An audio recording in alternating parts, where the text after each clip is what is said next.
सबसे ज्यादा अगर कोई पाखंड में है तो हमारी माताएं बहनें हैं। आज नवरात्र चल रही है, अगर कोई व्रत रख रहा है तो सबसे पहले हमारी माताएं बहनें व्रत रखते हैं, लेकिन व्रत से कुछ नहीं होता। आप एक दिन भूखा रह करके सोचते हैं कि हम अमीर बन जाएंगे, हमारे घरों में दो मंजिलें बन जाएंगी, तो मैं आपको बताना चाहता हूँ कि देखिए जाकर के फुटपाथ पे बेचारे गरीब लोग पूरा दिन खाना नहीं खाते हैं, तो सबसे पहले उनका 2 मंजिल का घर बना होता है जो बेचारे भूखे रहते हैं।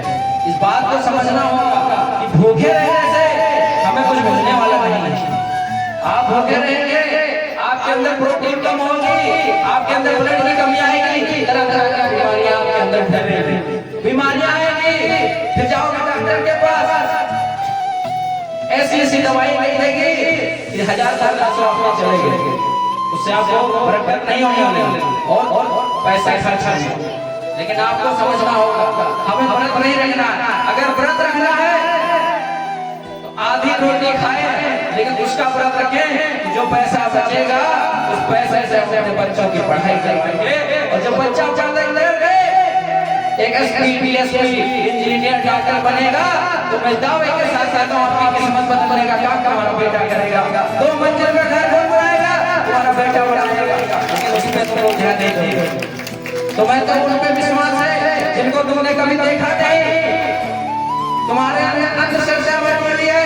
आप आस्था के नाम पे अपने पैसे बर्बाद कर रहे हो, अपने शरीर को बर्बाद कर रहे हो। बतावे के साथ आपके घर में आपका पति प्रतिदिन 500 रुपए कमाता होगा, उससे ज्यादा नहीं कमाता होगा, लेकिन आप 500 रुपए कमाता होगा, 200 रुपए का खाना खा जाएंगे, फिर 300 रुपए आपके घर में बचेंगे नहीं बचेंगे? मेरी बात को बड़े ध्यान से समझना। 300 रुपए आपके घर में जब बचेगा तो 30 दिन का 9000 रुपया होगा। ऐसा कोई स्कूल नहीं है जिस स्कूल में आप अपने बच्चे की पढ़ाई नहीं करवा सकते। 9000 रुपया किसी स्कूल की फीस होती है, ज्यादा से ज्यादा 500 रुपए होगा प्राइवेट स्कूल की, 1000 रुपए। यहाँ प्राइवेट स्कूल में अपने बच्चे को नहीं पढ़ा सकते, लेकिन हमारी नियत होनी चाहिए, हमारी सोच होनी चाहिए, तो हम भी बड़े स्कूलों में पढ़ा सकते हैं अपने बच्चों को।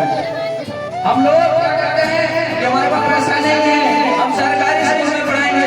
सरकारी स्कूलों में अगर अच्छी पढ़ाई होती तो आज इंजीनियर डॉक्टर बने बैठे होते हमारे बच्चे।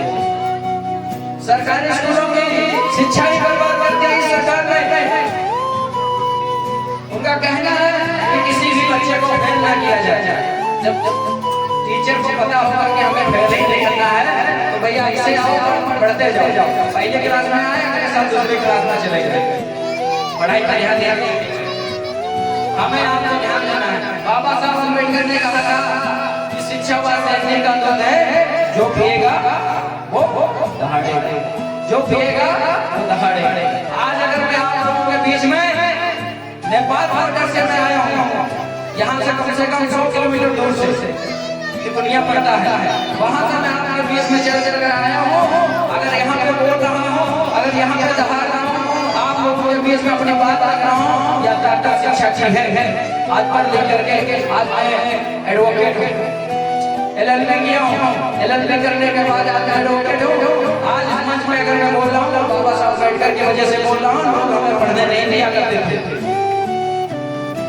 3000 वर्षों तक हम पे राज किया ब्राह्मण समाज के लोगों ने, भूल के कह रहा हूँ 3000 वर्षों तक राज किया, हमें पढ़ने नहीं दिया गया, हमें संपत्ति रखने नहीं दिया गया।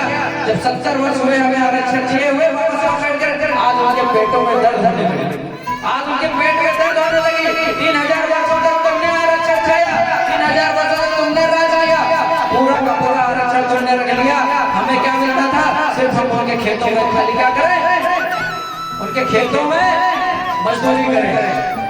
अगर आपका बच्चा 14 साल का हो जाता था तो वो कहने लगते थे आपका बच्चा मजदूरी करने वाला हो गया है, इसके क्यों नहीं भेजते हमारे खेतों में काम करने के लिए, 2-4 पैसा कमा के तो देगा। उनकी क्या सोच थी कि तुम्हारा बच्चा पढ़ ना पाए, तुम्हें ऐसे भेजना थे 2-4 पैसा तुम्हारे घर में आ जाए, 2-4 पैसों की आप फिक्र करना छोड़ दीजिए।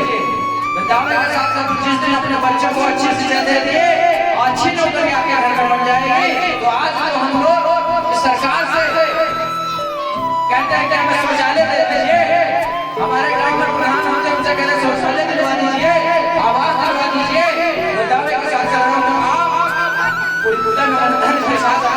को पढ़ाई करवा लीजिए। जिस दिन आपका बेटा नौकरी पा गया तो शौचालय की जरूरत नहीं होगी, आवास की जरूरत नहीं होगी। उस बेटा के वजह से आपके घर में 2 मंजिल का घर भी होगा, शौचालय भी होगा, आवास भी होगा। आपको शिक्षा से पहले ध्यान देना है। मेरे नौजवान